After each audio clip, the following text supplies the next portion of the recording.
You know those moments where you expect nothing to happen, chaotic, results to be what you expect, players assigned to certain teams that you've expected and that you literally talked about a couple hours before, only to know that some of the reports were either proven false and then he signs for another team, or a game you predicted just goes the wrong way.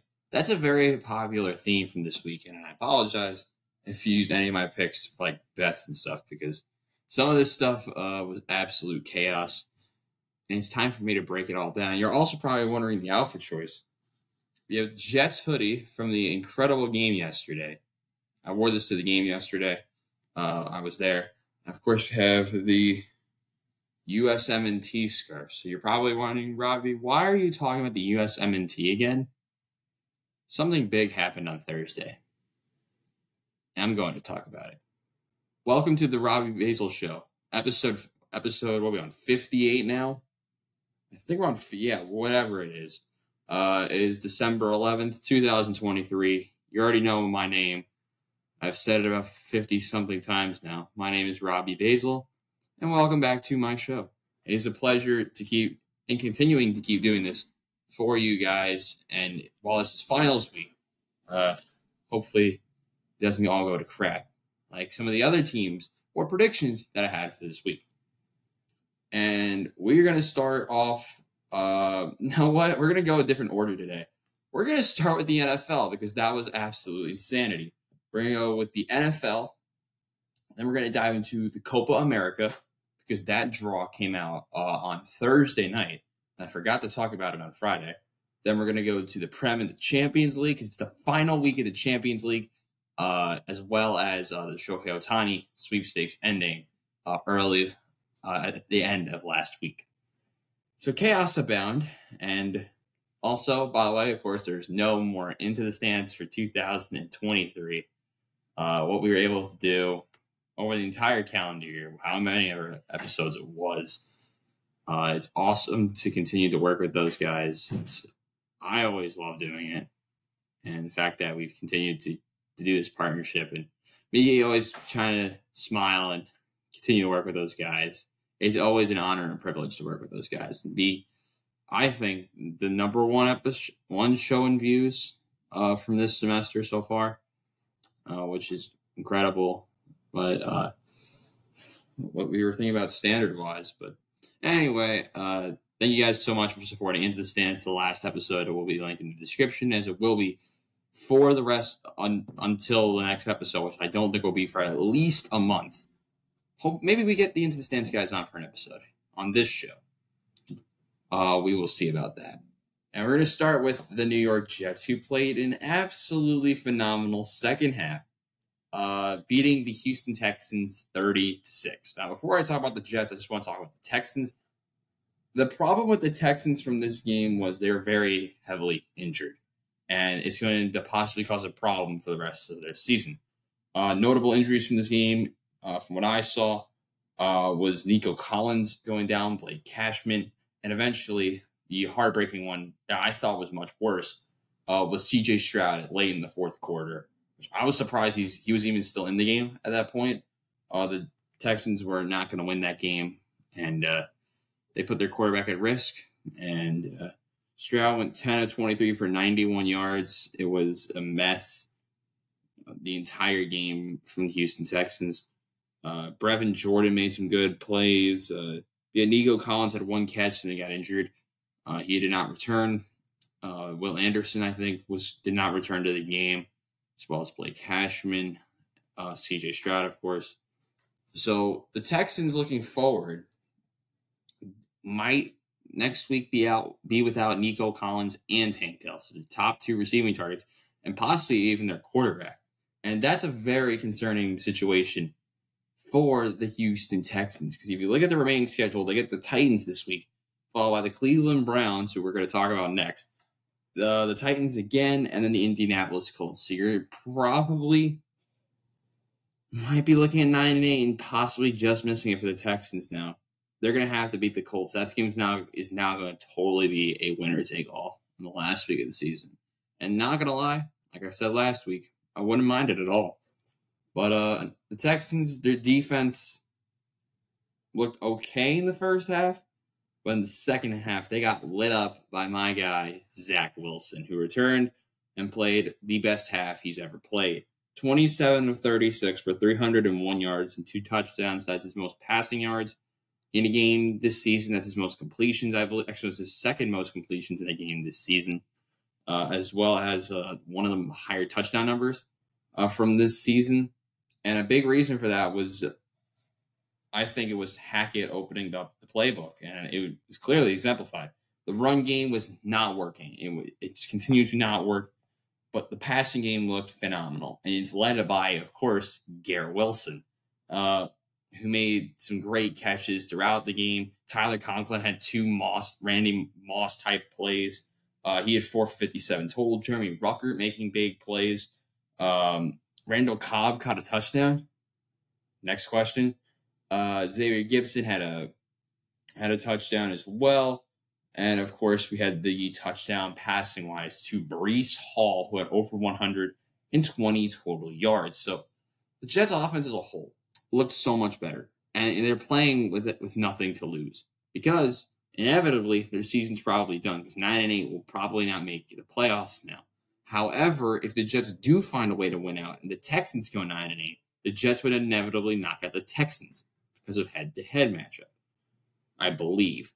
So, but the big focus on everyone's mind was Zach Wilson. How is he going to react?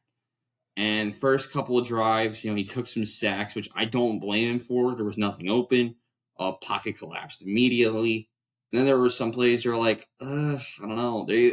Some plays were very dicey. There's one throw in the second half. He threw a very tight window to Jeremy Ruckert. And I was at the game. I was like, oh my gosh, what is he doing? And like, that's a pick, isn't it? And he didn't throw a pick. He did fumble. It was kind of disappointing. That was the only mistake he really had. But season high in passer rating. I think this might even be his career high in passer rating. So no turnovers. Throwing wise, which is what you wanted. He had 1 turnover as a fumble, but the MetLife crowd, the MetLife atmosphere was incredible yesterday, and it was awesome to be there. Zach Wilson, let's see how if he could continue to ruin hopes and dreams for the rest of the season. Other games that were notable, we can't go this without talking about Ravens-Rams. And I was hyped it up in the middle on Into the Stands, partially, and I should have hyped it up even more because Lamar Jackson played a very solid game. Completions-wise, compared to attempts, may not be very good. But the yardage, 316 passing yards. He rushed for 70, so he had about 386 total yards.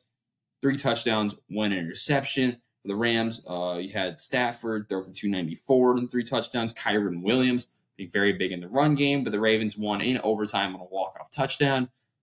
It was incredible, that game as well. Cooper Kupp and Puka Nacua both being very impactful once again. And this is probably one of the better games that Cooper Kupp has had all year. I think he's had a very down season. But for the Ravens, this keeps their hopes up for the number 1 seed in the AFC this season. And for the Rams, I don't think it's that detrimental, even though they're back to being under 500. Take a look at the NFC. There's not, like I mentioned last week, there's not many above 500 teams. I mean, right now, you could probably say the Rams are in like 6th or so in the NFC playoff race. Because the teams over 500, you have the Cowboys and the Eagles. But the Cowboys now, I believe, host the division lead. And we'll talk about the game in a minute. You have the Lions, the Bucks. Actually, not the Bucks, the Vikings. Also, we'll talk about that later. And then you have an abundance. Oh, of course, the Niners. And then after that, you have an abundance of 6 and 7s. From the Rams, the Seahawks, the top 3 in the NFC South. So you have 5 teams in that mix of 6 and 7. Of course, the Packers haven't played yet, so we're interested to see how they look. If they win, they're going to go to 7 and 6. They play tonight. So a lot to play for in the NFC. And listen, the Rams, not probably that hurt. They play where is their game? They play the Commanders next, which should probably be a win for the Los Angeles Rams. But the team that I really undervalued at the beginning of the year is staying alive. Other interesting games in the early session, big win for the Tampa Bay Buccaneers. going out and beating the Atlanta Falcons and tying themselves at the top of the NFC South. All three teams, the Saints, who also won, they beat the Panthers, along with the Falcons and the Bucs, are all 6-7 with, I believe, because we're 13 games in with 4 games to go. Panthers, I'm surprised people even liked them at the beginning of the year. My Falcons pick is kind of looking bad, but listen, it's an interesting situation for the NFC South. And the big reason was, listen, if you give the Bucs the ball late in the game, they're going to go out and score. They proved it in the game against the Texans a couple of weeks ago. Not a big game from Baker Mayfield. Desmond Ridder, though. Oh, my goodness. 347 passing yards. I believe that's a career high for him, or almost a career high for him. Drake London, 172 receiving yards. You thought the Jets game was interesting with a backup tip. What you can call a backup now. Going crazy. How about Desmond Ridder? This is the main story. It was the backup, the people who we thought could be backups going out and playing phenomenal football. This is another example. Desmond Ridder playing well. Unfortunately, his team cannot go out and squeak a win. Big win for Tampa Bay, led by Baker Mayfield, even though he threw for only 144 yards. The other big result in the early session, the Cleveland Browns going out and beating the Jacksonville Jaguars 31-27, led by Joe Flacco? Oh, am I reading this right? Am I reading this? Is this the right script? Hold on. No, it's the right script. The Cleveland Browns beat the Jacksonville Jaguars 31-27 to put the Cleveland Browns at 8-5 and one more win away from being over 500, despite their quarterbacks being Dorian Thompson-Robinson, P.J. Walker, Joe Flacco, and Deshaun Watson. That's insane, by the way. Big day, though, for David Njoku, who was probably their top receiver.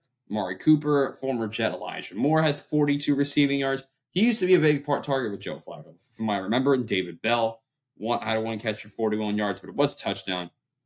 Kareem Hunt had a rushing touchdown. Dorian Thompson-Robinson apparently had a rush. So, interesting to note. For Jacksonville, some say they got screwed. I mean, if you're losing to Joe Flacco, I don't know what to say to you. The Jaguars could have really ended the division there to go 2 games up with not many remaining. But they decided to keep the Texans and the Colts in it. And listen, the Jaguars, how many more in-division matchups do they even have? 1, and it's Tennessee. So, who the Jaguars have already beaten. So, the Texans screwed themselves because really, if they moved the ball in the first half, the Texans probably would have won that game yesterday. Really hurting themselves going up, and they're not a lot of teams at 7-6. If you want to count them up, I mean, you thought 6-7. There's a lot of teams at 6-7. We have 1, 2, 3, 4, 5, 6 teams at 7-6. You tried the Bills, the Broncos, the Steelers, the Bengals, the Texans, and the Colts. Out of those teams, how many have their starting quarterback still? 0. Stroud got hurt. Steelers and Bengals don't for now. The only one would be the Buffalo Bills. Well, 2 teams out of the 6 have not had to play a backup quarterback yet. So, I don't know what that says about the Bills and the Broncos, but it's an interesting stat to look at. But the Cleveland Browns are still in the playoff chase, tied actually with the Kansas City Chiefs record-wise at 8-5, and the Jacksonville Jaguars. So, if you think about it, if the Browns were in another division, oh my God, this is really interesting. The Browns are 2 games off of the best record in the NFL this season. Take that how you will. Other games to look at from this week. We're going to go, oh, by the way, quick note, shout out to the Bears. They beat the Lions. Kind of helping out the Patriots, I feel like, a little bit. The Bears record is now 5-8, pushing them farther and farther away from a decent draft pick. To the later session, we had the greatest game of all time, the Vikings beating the Raiders 3-0. Now, I didn't expect it to be this bad, But shout out to my guy Nick Mullins, who led down a drive to go out and get a field goal. Alexander Madison was the leading rusher. Josh Jacobs looked terrible. Aiden O'Connell threw for 171 yards. We threw an interception. This game was all out bad. Shout out to the defenses. They played good. Hawkinson was the leading receiver for the Vikings. Justin Jefferson got injured again. I think that's partially on Josh Dobbs. It was a bad throw. He got benched. This game was awful. And my takes there, I think, were pretty awful. But on to the next. Broncos beating the Chargers 24-7. Big crucial win for the Denver Broncos, keeping their season alive. The Chargers are probably out of it now. Hate to see it. We had the Niners go out and beat the Seattle Seahawks 28-16. The Seahawks, though, were without a Geno Smith. A Drew Lock started for them. And the moment you hear Drew Lock starting, you thought it was over, but he played pretty decent. I got to give it to him. He 22 of 31 for 269. The issue was the turnovers. Typical Drew Lock play. He threw for 2 interceptions, but he did throw 2 touchdowns. Got to give him a little bit of credit. Tyler Lockett was the leading receiver in terms of yards. DK Metcalf had a receiving touchdown, as well as Colby Parkinson. And for the Niners, big day for Brock Purdy once again. 19-27 for 368 yards, 2 touchdowns, 1 interception, possibly keeping himself in the MVP candidate race. Also for the Niners, he had Christian McCaffrey, 16 for 145. And the big receiving days were Deebo Samuel, Brandon Ayuk, and George Kittle. Pretty typical game for the Niners. And now, the chaos. The chaotic 2 games late from yesterday. Starting it off, we have the Bills and the Chiefs. I hyped up this game on Into the Stands, and this game did not disappoint. Josh Allen, 233 passing yards. Kind of low for Josh Allen. Threw for a touchdown and an interception. Patrick Mahomes throwing for 271 yards, but they couldn't get it done with Taylor Swift in the building off of a controversial penalty.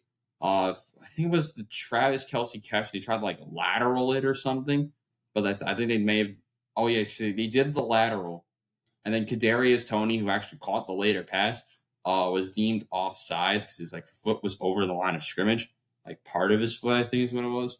So the Chiefs lose 20-17, trying to come up with excuses to find ways to lose, even though you lost to Josh Allen, who's very inconsistent. And the Chiefs, despite their own, and it's kind of their own fault, they are 1 game ahead of the Broncos, which you would not have expected at the beginning of the season.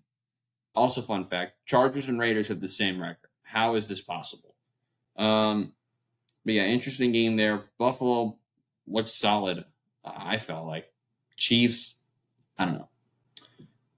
But the real story was Dak Prescott and the Dallas Cowboys defeating the Philadelphia Eagles. A prediction I did get wrong, but it doesn't come without.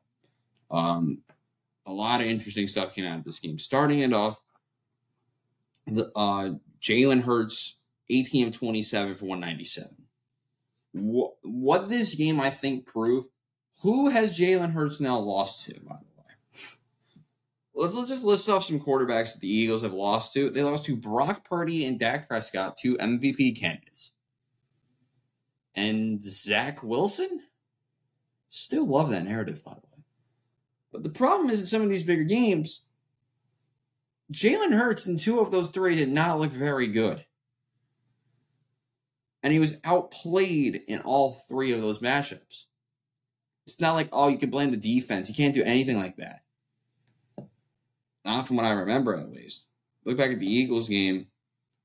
Actually, no, Jalen Hurts did outplay Zach Wilson in terms of yards, but it was really a big day for the defense because Jalen Hurts got killed by the Jets' defense. That was the main story. Jalen Hurts looked good for 1 quarter against the Jets and got shut down the rest of the way. Niners, he just got all out dismantled, and this week he goes out and gets overall dismantled again. The Cowboys assert themselves at the top of the NFC East with 4 games to go. But the Dallas Cowboys have completed the first part of their test of their legitimacy. Their next test is going to Buffalo and beating the Bills, then going on the road to beat the Dolphins, and then finishing up with the Detroit Lions. They're going to beat the Commanders the last week. Next 3 games, continue to prove themselves narrative and to prove that they're legit Super Bowl candidates.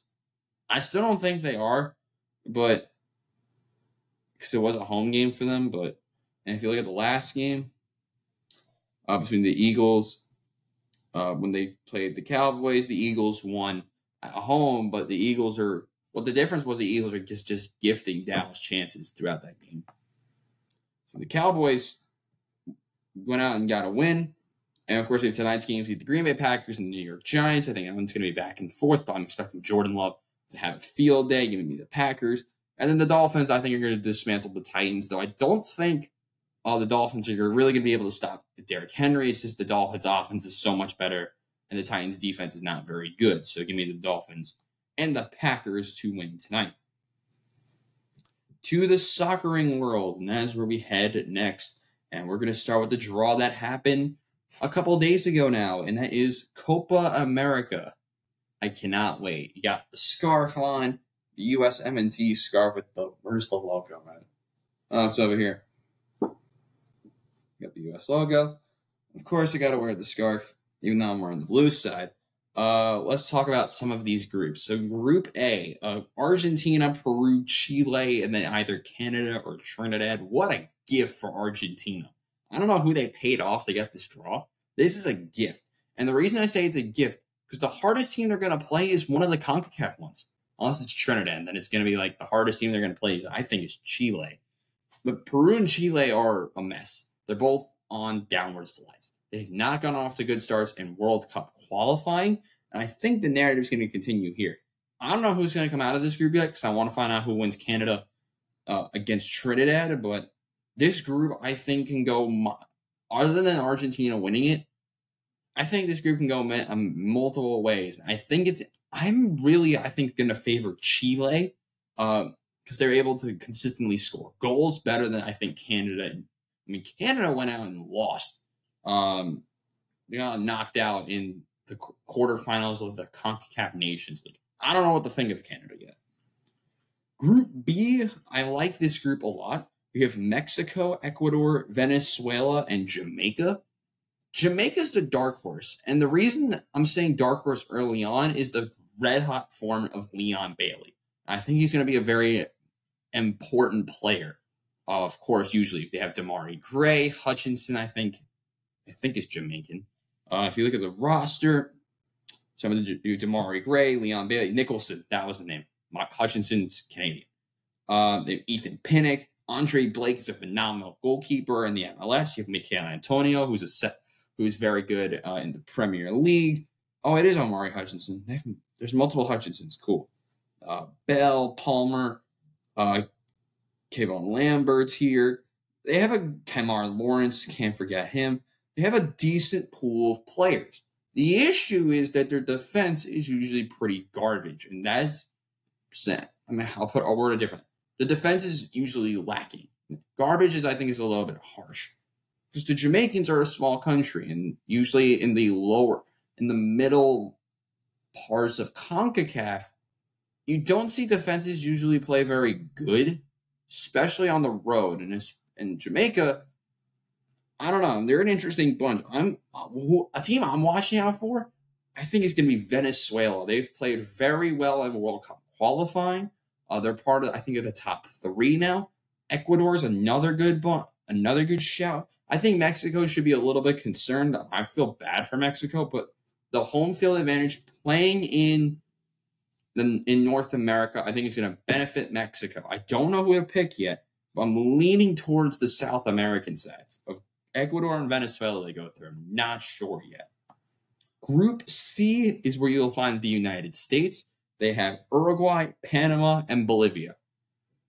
I think it could have been worse for the USA. I know they're going to get decimated by Uruguay. The sleeper here is Bolivia. I love the Bolivian national team. Panama, you can argue, is going to be good. They don't score very much. But it's going to come down to Berhalter if he wants to see a more attacking scenario. Because Bolivia, I think, are going to be the sleepers. And not just this, but I feel like they can, granted, if you're finishing second, you're going to get killed by Brazil. And the only team that can beat Brazil here is Uruguay. So your goal here should be winning this group. Or you just want to get knocked out early on so you don't get embarrassed by Brazil. He's the only team I think, like I said, can beat Brazil's Uruguay. Bolivia, maybe. USA, maybe. I don't think Panama would because their attack's not good enough. But the concern for the Bolivian national team is always going to be their defense. Their defense is one of the worst ones in CONMEBOL this year. I think the USA could possibly go out and win a match. I think Panama can possibly go out and beat them. But if Bolivia gets hot, they've beaten an Uruguayan team before.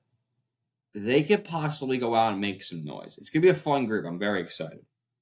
And finally, we have Group D, which is Brazil, Colombia, Paraguay, and the other playoff team, which is Costa Rica and Honduras. Yes. Listen, I love that Colombian national team. I think this one's going to be the most straightforward group. Brazil and Colombia, I think, are much higher. Sleeper, maybe the CONCACAF team. I'm looking at Honduras. I think they should be Costa Rica. I think Honduras would cause problems. I think both of those teams could cause problems for Paraguay. But Costa Rica's defenses look really spotty. Honduras has gone out. Despite losing to Mexico, it looked very decent in the Gold Cup. I'm just wondering how that translates into the Copa America. But these four groups, I think other than Group A, they're all pretty decent. Because I think Argentina is going to walk the group. But I love this new format with the 16 teams. They had the right idea. The old format with like the 10 teams made the group stage kind of pointless.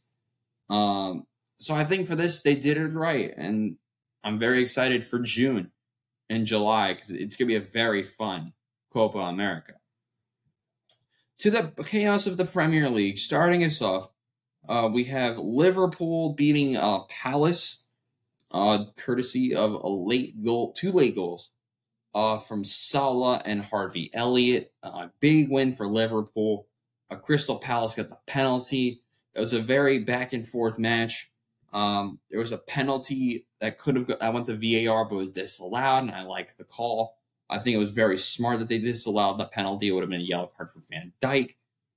But yeah, Philippe Mateta got a penalty. He scored it. Then Jordan Ayew got a red card, and that's what really changed the entire match. And then Salah scored, assisted by Curtis Jones, and Harvey Elliott scored because they're a man up. They should score. Big win for Liverpool. Big result for Burnley. I did not expect this. Brighton won, Burnley won. Burnley playing having a very respectable result, going out to play the Seagulls and getting a 1-1 draw. The statistics from this match, Burnley got ran off the field. 29 shots to 6. But Brighton's standard of finishing has gone down significantly, and I think that's going to cause a problem for them for the rest of the season. Big draw for Burnley. Keeps them. If you look at the table now, take a look at the table. Burnley, they are in 19th, and they're sliding a little bit, especially because now those relegation teams need to go out and get some wins. Because they're realistically, Burnley should be 6 points away from getting out of relegation. Everton, I still don't know how they got the 10-point deduction, which I still see them as very harsh. Another confusing result: Sheffield United 1, Brentford 0. Sheffield United getting a much needed win in a match they deserve to win. Very low XG match, not really much happening. I mean, Sheffield United had a goal from Mikate and went on and won it. Defense held up. Good result for Sheffield United. Wolves Forest played out a 1-1 draw. This was kind of what I was expecting. Harry Tafolo scored, and then Mateus Cunha scored, and then nothing else happened. Let's take a look at the XG real quick. Wolves dominated possession as per usual, but Forest had the better XG. I don't know what you would take for that. Take a lot from that, but Wolves, those last two matches, if you combine the shots from the two teams from both of those matches, still had less shots than Brighton. So take that into consideration. And then the two big matches from the day. Starting it off, we have Manchester United 0, Bournemouth 3. This is very concerning for United. And the reason I'm saying this is more of a concern this week than I would have said like last week, United played a Champions League match this week. And if you look at did they lose before Champions League? I thought they lost before they played their last one. No, they didn't. So, oh no, they went out after a loss and then lost to Galatasaray interesting. Can we see a repeat performance? I'll talk about the Champions League matchup. They're playing home to Bayern, so I think that'll be very interesting. Bayern have looked very not as Bayern-esque recently. But United, a little bit concerning because the next couple of matches in the league are major matches. Liverpool, West Ham, and Aston Villa, 3 teams in the top half. So very interesting turn of events for United. Up until the last game of the calendar year, they're playing 4 very tough opponents with Bayern, Liverpool, West Ham, and Aston Villa. Excited to see how that plays out. And then the interesting one, Aston Villa 1, Arsenal 0. Arsenal had so many chances in the first half. John McGinn scored. Leon Bailey, who I mentioned earlier, had an assist. And then Arsenal had a ton of good chances. They had the better XG. I thought it was much higher than 1.4. They had more shots, 4 big chances missed. There you go. From Odegaard, Saka, I think, may have had one, but Odegaard concerns me a little bit. And he had 2 phenomenal chances and missed both. One was right. I think one missed the goal. One was right at Emi Martinez. Emi Martinez, though, hell of a match for him. He made some great plays. A great win for Aston Villa because Liverpool are now top of the Premier League through 16 matches, 1 point ahead of Arsenal, 2 ahead of Villa, and 4 ahead of Manchester City. And then from yesterday, Everton 2, Chelsea 0. Big result for Everton. And this keeps them out, like I said earlier, out of the relegation battle. Goals are scored by Duncore, who scored the opener, and then a late second goal from Lewis Dubbin.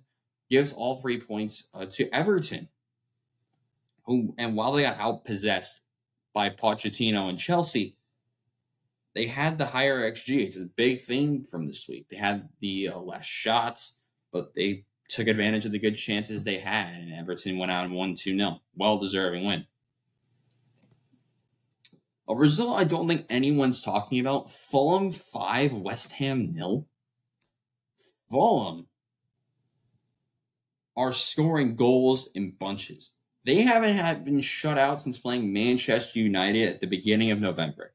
And the amount of goals they're scoring is crazy. They had 1, 3 again, 5 and 5, which is 10, 13, 16. They scored 17 goals in their last 5 matches. If you look at how many goals they've scored on the season, before that, they've only scored 9. Fulham are hitting their stride, and they're going out and winning matches that maybe they didn't deserve to win, or we would not have thought of them winning. And West Ham is one of them, to me at least. They get an interesting matchup upcoming with Newcastle, and then they play Everton in the EFL Cup. But then they get 2 interesting results again towards the end of the year with Burnley, and then on Boxing Day against Bournemouth. So, interesting stretch upcoming for Fulham. I'm interested to see if they keep their form. Big result for them, though. Luton 1, City 2. I cried after this result because Luton were playing so good. But this is the 3rd time now that Luton have gone ahead against a big squad and choked it. They've gotten 1 point against the big 3. 3 of the bigger teams in England. Took the lead against Liverpool. Drew Liverpool. Took the 3-2 lead against Arsenal. Lost 4-3. Took a 1-0 lead against Man City. And lost 2-1. All 3 of those, by the way, were home matches. That's very hurtful for Luton. They're playing much better than I think a lot of people would be expecting. And they do not deserve to only have 9 points. They're the ones that I would be watching out for in January. I think they could possibly make some moves that could really help out their squad in January. I think they would very much benefit from it. Hurtful result. Adebayo scored, assisted by Townsend, and Bernardo Silva and Jack Grealish scored. And that pretty much sucked the entire life out of the match. And City went on 1-2-1. And then finally, a Tottenham 4, Newcastle 1. Newcastle got rain off the field. I don't want to hear it. 3.81 XG to Tottenham is concerning. Richarlison had a brace for Richarlison is nuts. But the less said about it from Newcastle's perspective, the better. They did score a penalty. Actually, sorry, it was not a penalty. It was Jolinton who scored, but other than that, pretty dull match. And now it's time for the Champions League. And while some will be singing the Champions League anthem, I'm very intrigued for Tuesday. Starting it off, if you look at the Champions League table, we're going to go group by group and look at the possible scenarios. Starting it off in Group A, Bayern lead, then Copenhagen, then Galatasaray, then Manchester United. Top versus bottom of the group go head-to-head in Manchester at Old Trafford between United and Bayern. I'm expecting a draw. I'm really expecting a draw. And if this does turn out to be a draw, Manchester United are out. If this game ends as a draw, United are done. Because if Galatasaray draw, if Copenhagen draw their match and the other match ends in a draw, Copenhagen's through on goal difference. Very interesting situation. If United win and Copenhagen or Galatasaray don't win, that is the only way United can go through is if they will go out and beat Bayern, which is a very tall task. I think this game's going to end in a draw or a loss for United. I think late on in the match, I think this game is going to end 2-1 to Bayern, really thinking about it. But other than that, I think it's going to be either 1-1 or 2-1 to Bayern. I think United's going to be throwing everyone forward late on, and then they're going to go out and concede again, ending the hopes for Manchester United. However, if United go out and get a point from this, I think they would still be behind Galatasaray if they lose. Because they're still, listen, if United lose, they're not going to play in Europe for the rest of the year, or like the European competition. So that's very interesting to know. A lot to watch out for in Group A on Tuesday. Group B, PSV, I believe, is playing Arsenal. Yeah, so and that game is in the Netherlands. So if the Dutch side can go out and get a point, it's over. And PSV will be going to the knockouts. Arsenal, I know are going to probably be rotating tomorrow. They should be rotating tomorrow since this match is kind of pointless. Lens and Sevilla. Sevilla needs to go out and win this match in order to go out and get a Europa League spot. The Europa League merchants are still alive for a Europa League place. But if Lens wins, they're going to probably need to win by 2 and have Arsenal win by like 3 or something to get the goal difference. Interesting narratives there in Group B. Group C, Napoli is on the verge. They are playing a winner-take-all against Braga. If you look at this group, Napoli is going to need to lose by multiple goals in order to get grouped. I don't think that happens. I think this is going to be a draw or a win for Napoli. And the team from Naples is a very good squad. But if Napoli wins this, Union Berlin with a win can still go to the Europa League knockouts. And Union Berlin are in a they're in a much better run of form. All right. They've gotten a point in 4 of their last 5 matches and are in a much better situation after going out and beating Borussia Mönchengladbach 3-1 over the weekend. They're playing at home to Real Madrid. Listen, I think Union Berlin can get at least a point on Real Madrid. I really think they do because I think Real Madrid's going to rotate. They probably should rotate. The group's over, and I think Union Berlin can possibly get a sneak point against Real Madrid. Group D is pretty much done, but we'll talk about some of their matches. We have Inter's playing Sociedad. So it means Salzburg and Benfica is a winner-take-all for the Europa League spot, as well as Sociedad and Inter playing for the winner of the group. If there is a winner in this match, then they win the group. If this game ends in a draw, Sociedad goes out and wins the group. Salzburg would need to lose by more than 3 goals, I believe. 3 goals to go out and get grouped by Benfica. For Wednesday, we have Group E, which is also done, so not really much to watch out for other than Atletico and Lazio, a team that I really underestimated in the beginning of the tournament. They're going head-to-head for the group win. Feyenoord, really disappointing in this tournament. 6 points in 5 matches. I thought they would be much better. They are playing a pretty pointless game. Celtic, a Celtic team that's also been very underwhelming. -11 goal difference. Less said about them, the better. Before I talk about Group F, I'm going to talk about the other groups because they have a lot. Before I talk about Group F and H, we're going to talk about Group G. This group is also over. Man City, then Leipzig are through in the Champions League. The Young Boys Young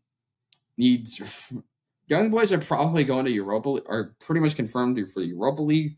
Red Star has to go out and beat City, I believe, and Young Boys has to lose, has to concede a couple of goals against Leipzig, which I do see happening. But Red Star and City, I think a game could possibly end in a draw, but a draw would not be enough. I think Red Star probably done, but that's a very interesting narrative to watch out for in Group G. Before I talk about the chaos in Group F, we're going to talk about Group H. And a lot to play for in Group H for the second spot in the group. And Barcelona is probably through. They are playing Antwerp in Belgium.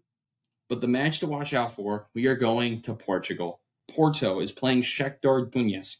Shakhtar needs to win this match in order to go through in the group. If there is a winner, they're going to the Champions League knockouts. Shakhtar or the draw would not be through. So if Shakhtar wins, they're through. If that game ends in a draw or a Porto win, then Porto is through. So really, Shakhtar is going to be going very attacking. I don't know what to expect from this match. I'm not going to give a prediction because I think anything is possible with this match. I think it's possible that Shakhtar could win 3-0 on the road. I also think that Shakhtar can lose 5-0 against Porto. I think a lot of stuff can happen. If we look at the last 2 times these two played, if I could go out and find it, Porto did beat Shakhtar 3-1, but that was a match they won. And since then, Shakhtar has gotten red high. Late in the group stage, they've gone on and beat Antwerp. They've gone on and beat Barcelona. So, granted, Shakhtar is winless. I actually have 1 win on the road in the Champions League. They lost to Barca, and they went out and beat Antwerp. The statement went, can they finish the deal and go out and beat Porto? That would be insane. I would have really hoping for it because I really want Shakhtar to make it. They were a sleeper. I talked about them in the beginning of the group stage. I said they could possibly be a sleeper against Porto, but man, a lot of narratives. And then we go to the chaos in Group F. Dortmund already through. I really underestimated Borussia Dortmund.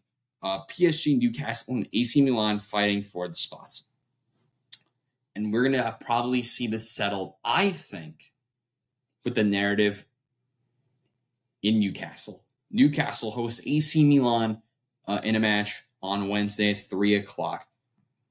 The narrative is, here are the scenarios.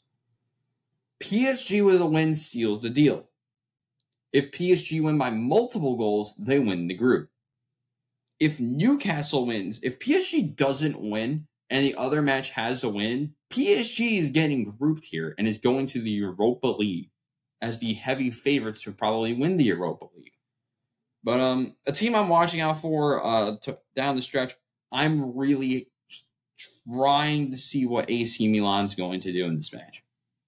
AC Milan's been a very big struggle for them. They've dealt with a lot of injuries, dealt with underachieving.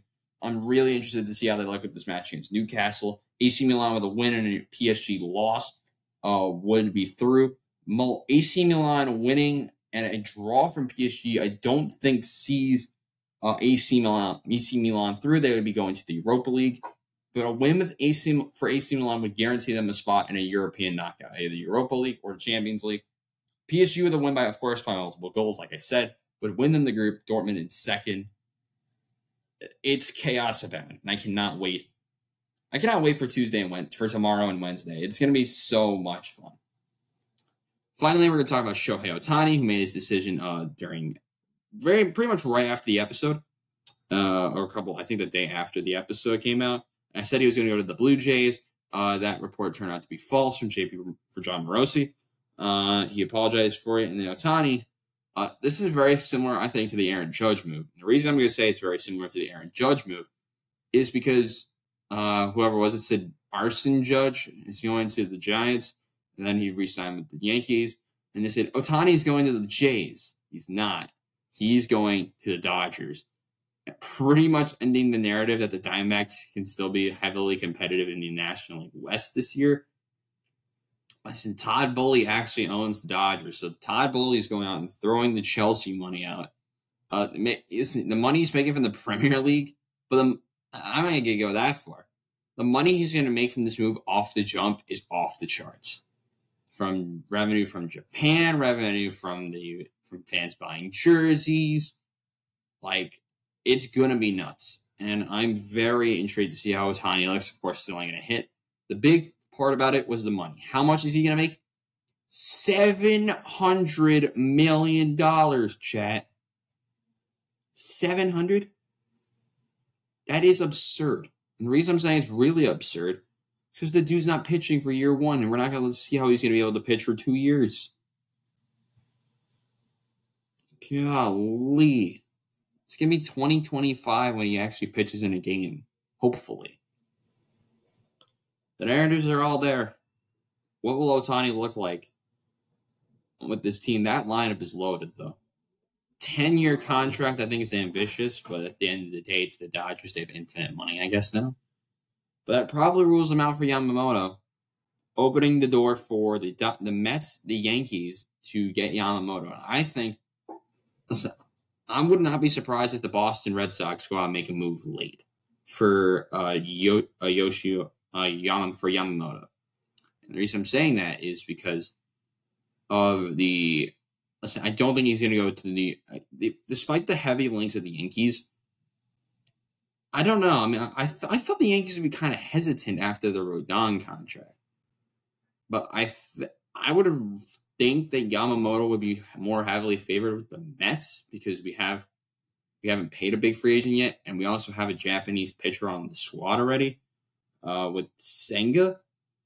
So Yamamoto plus Senga equals third place in the National League East at max. But the Mets are still building a good squad, and I think if they get Yamamoto, they're going to kickstart it a little bit more, bring more intrigue to the team. If they don't, then they're kind of screwed. And a lot of the narratives to be saying that the Mets are probably not going to be able to do much next season. On that note, that'll be the end of today's episode of the Robbie Basel Show. Thank you guys so much for watching. By the way, Instagram post goes live for me on my personal IG on Thursday. Make sure to check it out.